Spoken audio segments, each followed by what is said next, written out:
Klarong-klaro na ang kagabi ay senaryo na gawa-gawa lamang ni Bato at ni Alan Peter Cayetano. Talagang sa lahat ng tao na magpapaputok ang OSA talaga, ang OSA na classmate ni Bato, ang head. Sige, linlangin niyo pa ang mga Pilipino, gawin niyo pang tanga. Tapos na ang probinsyano, di ba?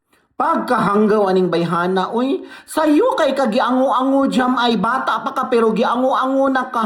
Wa pa gani ka ni agig ka fresh, ni diretso kag kalaya. Unsang hitabua jam, uy, nga gihimog tanga ang Pilipino, nga sa maong mga panghitabo na higmata manggani sa mga kabuang ana imuhang idolo, nayabang na, unya.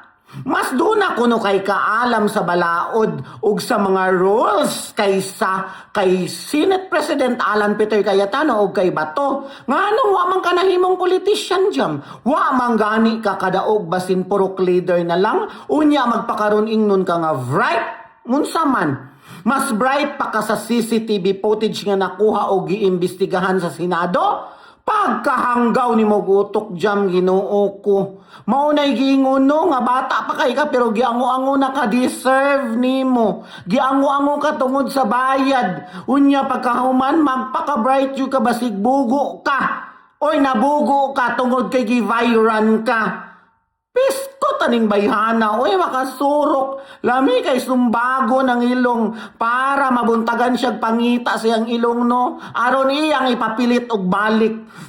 Nakalagot!